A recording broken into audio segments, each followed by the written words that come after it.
Jasmine Brown, a confident 16-year-old, walked into the high-end fashion boutique with a sense of pride. It was her first time shopping alone for an important event, a chance to assert her independence without her father, James Brown, the CEO and founder of a major fashion empire. As she stepped into the store, she felt a sense of freedom, surrounded by elegant designer dresses. Jasmine was excited to choose the perfect outfit for the upcoming charity gala.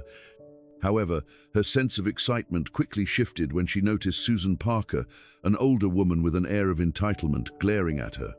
To Susan, Jasmine wasn't just another customer, she was an intruder who didn't belong in such a prestigious store. As Jasmine browsed through the racks, Susan's gaze never left her, following her every move. She muttered under her breath, loud enough for nearby customers to hear. Jasmine tried to ignore her and continued shopping, but the tension in the air was palpable.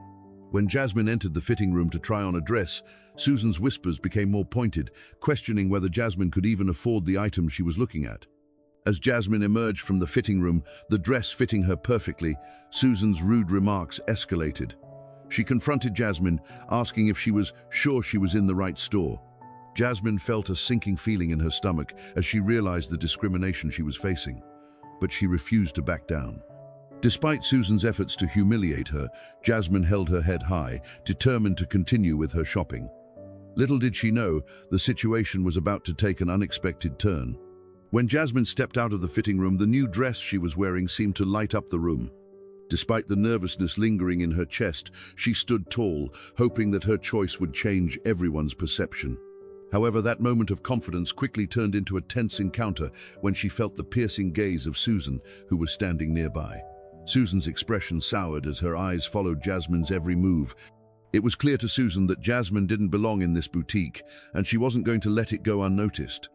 As Jasmine casually browsed through the racks of dresses, she noticed the sharp whispers from Susan, who muttered loud enough for others to hear, "She doesn't even belong here," probably just wasting time.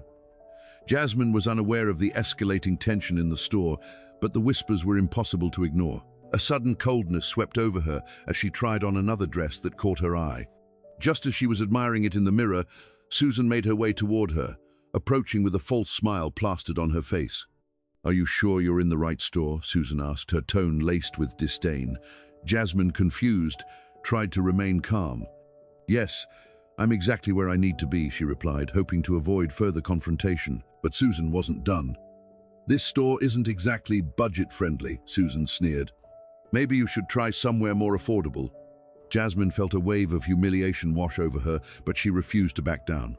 "I'll let my purchases speak for themselves," she said, her voice steady but her heart pounding in her chest.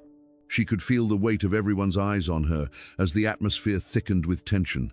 She was determined not to be intimidated. At that moment, Jasmine spotted the store manager, who had been watching from a distance. She turned to her and said, "If you have an issue, perhaps you should speak to someone in charge." Susan, frustrated by the lack of immediate action, marched over to the manager. "I've been watching her," she said sharply. "She's acting suspicious. I'm sure she's here to steal something." The manager hesitated, clearly uncomfortable. Jasmine stood still, refusing to be intimidated. She knew she hadn't done anything wrong, but the humiliation was too much to bear. With a shaky breath, she handed over her bag, determined to show Susan and the manager that she had nothing to hide. The manager reluctantly checked her bag, confirming there was nothing inside. But Susan wasn't satisfied. "Check again," she demanded. "She's hiding something." Jasmine, already on edge, stepped forward. "I think we're done here," she said firmly. "If you have no proof, I suggest you stop harassing me." Susan, undeterred, continued to accuse Jasmine loudly, saying, "Girls like her don't belong in stores like this. They come in, cause trouble, and leave with things that don't belong to them." Jasmine's heart raced, but she refused to let Susan's words affect her. She turned toward her, her voice cutting through the tension. "You're showing everyone exactly who you are, and it's not a good look." The store manager, visibly uncomfortable, finally approached Jasmine, her voice faltering. "I think it's best if you leave," she said, her words quiet and apologetic. Jasmine could hardly believe what she was hearing. "You're asking me to leave?" she said, voice filled with disbelief, "even though I've done nothing wrong?" But Susan smirked. "Exactly. You're proving my point." Jasmine, determined not to back down, reached for her phone. "I'll call my dad," she said calmly, her voice unwavering despite the chaos around her. She dialed her father's number, knowing that he would be the one to make this right. Little did Susan know, her assumptions were about to come crashing down in the most shocking way. As Jasmine stood there, trying to keep her emotions in check, reminding herself that she couldn't be defeated, the atmosphere in the store grew tense. Curious, even condescending looks from nearby customers made her feel like she was being cornered. Susan stood off to the side, her gaze fixed on Jasmine, filled with suspicion and disdain. It seemed as if her words had successfully made Jasmine into an outsider in the eyes of everyone present. But then, everything changed in an instant. The door of the store swung open, and a man entered with an air of quiet authority. The sunlight outside reflected off his sharp suit, and his presence was impossible to ignore. He walked calmly toward the counter, his footsteps deliberate and confident. As soon as he stepped inside, the energy in the room shifted. The store manager, who had been visibly uncomfortable moments before, immediately recognized him. "Mr. Reynolds," she stammered, her voice trembling with nervous respect. Jasmine looked up and saw the man Nathan Reynolds, her father. As he walked in, the room fell silent. His power and confidence were immediately apparent to everyone in the store. Jasmine couldn't help but feel a sense of calm settle over her. She knew her father was a successful businessman, but seeing him in action, commanding the room with nothing more than his presence, was different. Without hesitation, Nathan approached her. His gaze softened when he saw her, but there was no mistaking the authority in his voice as he addressed the situation. He turned to the manager, who was still nervously wringing her hands, and asked, "What's going on here?" Before anyone could respond, Susan, still clinging to her assumptions, stepped forward. "I saw her acting suspiciously," she said, trying to hold her ground. "She doesn't belong here." Nathan's expression didn't change, but his voice was sharp. "You don't get to judge my daughter like that," he said, his words cutting through the tension in the air. The store manager hesitated, glancing nervously at Susan, but she couldn't ignore the weight of Nathan's words. Jasmine stood tall beside her father, her confidence growing with every passing second. Her father's unwavering support gave her the strength to face the situation head-on. The customers who had been watching the entire exchange now shifted uncomfortably, their whispers growing louder. Susan, on the other hand, seemed to shrink in front of Nathan's unyielding presence. With one final, decisive move, Nathan turned to Susan and said, "You don't belong here, not because of who you are, but because of how you treated my daughter." The words left Susan speechless. Her earlier smug confidence had crumbled, and in that moment, everyone in the store knew exactly who was in the wrong. The situation had changed completely, and Jasmine felt a deep sense of gratitude for her father's intervention. What started as an uncomfortable moment had become a turning point, a reminder that respect is not something anyone should have to earn. It's something everyone deserves, no matter who they are. The atmosphere in the boutique was thick with tension as Nathan Reynolds, Jasmine's father, stood face to face with Susan, the woman who had unjustly humiliated his daughter. Nathan's gaze was cold but powerful and commanding. He didn't need to raise his voice or make threats, just one look was enough to freeze the air around them. The entire room fell silent, and every eye was on him, the weight of the moment making it feel like time had stopped. Customers who had been whispering, judging Jasmine, now seemed to shrink back in fear. Nathan moved towards Susan, his steps slow and deliberate, but his presence was undeniable. When he finally reached her, he didn't waste time with accusations or insults. Instead, he simply asked, "Do you know who my daughter is?" His voice was calm yet sharp, cutting through the tension in the room. Susan, who had been so confident moments ago, stood speechless. Her earlier bravado faded as the gravity of the situation began to sink in. Nathan didn't need to say much. His silence spoke volumes, and Susan faltered under his gaze. Her mouth opened and closed, but no words came out. The room was filled with gasps as the truth of the situation hit everyone. Nathan wasn't just any father, he was a powerful man, and his daughter, Jasmine, had every right to be in that store. Jasmine stood beside him, strong and composed, not needing to speak to make her point. The power dynamics had shifted completely. Nathan finally broke the silence, addressing the manager. "Why didn't you stand up for her?" he asked, his voice unwavering. The manager, visibly shaken, could only stammer an apology. Nathan turned back to Susan, his words deliberate and final. "You judged my daughter without cause, and now you will face the consequences of your actions." Susan's face flushed with humiliation as she realized that her behavior had not only been wrong, but had cost her much more than she could have imagined. With a quiet but firm tone, Nathan instructed his bodyguard to make sure Susan left. She had no choice but to exit the store, her pride shattered and her influence gone. As they left, Jasmine looked up at her father, her eyes filled with gratitude. "I'm proud of you, Dad," she said softly. Nathan smiled and put a reassuring hand on her shoulder.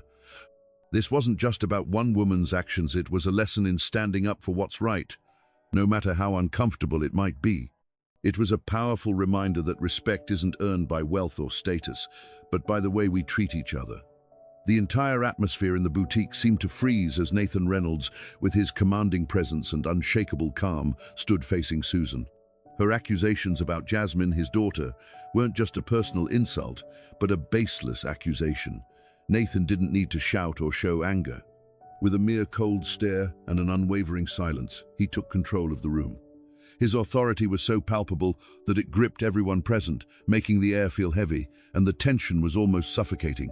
The customers, who had earlier been murmuring and whispering among themselves, now stood still, sensing the gravity of the situation. Nathan wasn't just defending his daughter, he was embodying fairness and power.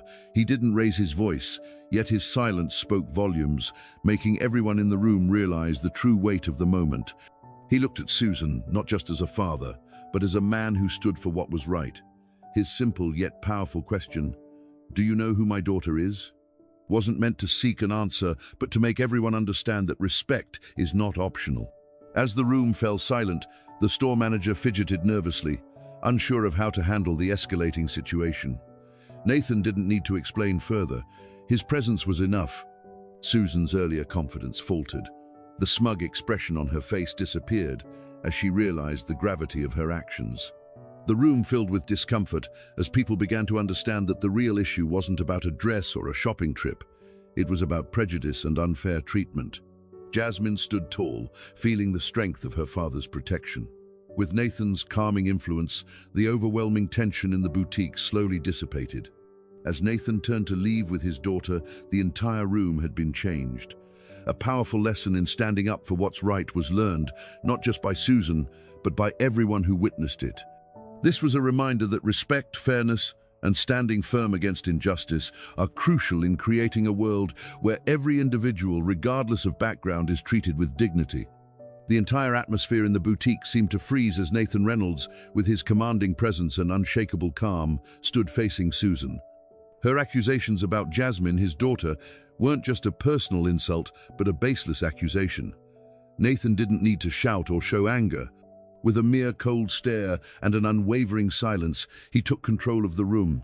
His authority was so palpable that it gripped everyone present, making the air feel heavy, and the tension was almost suffocating.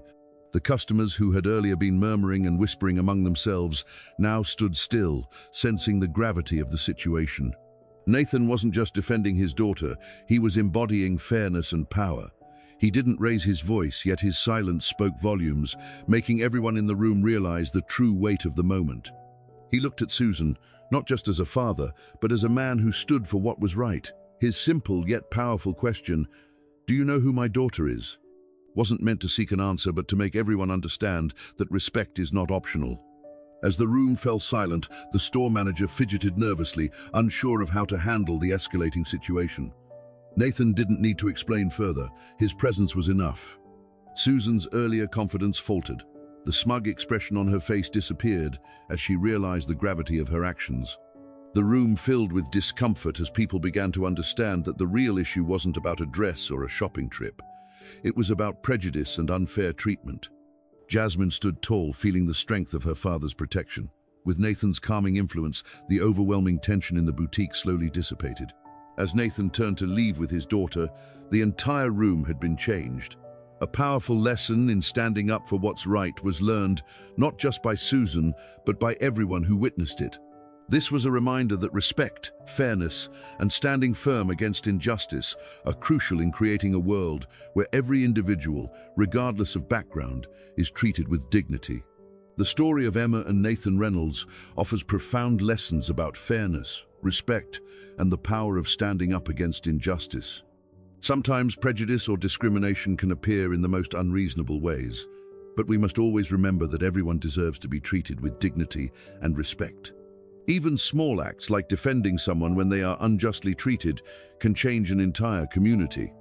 Importantly, the story highlights the role of family and the support of loved ones.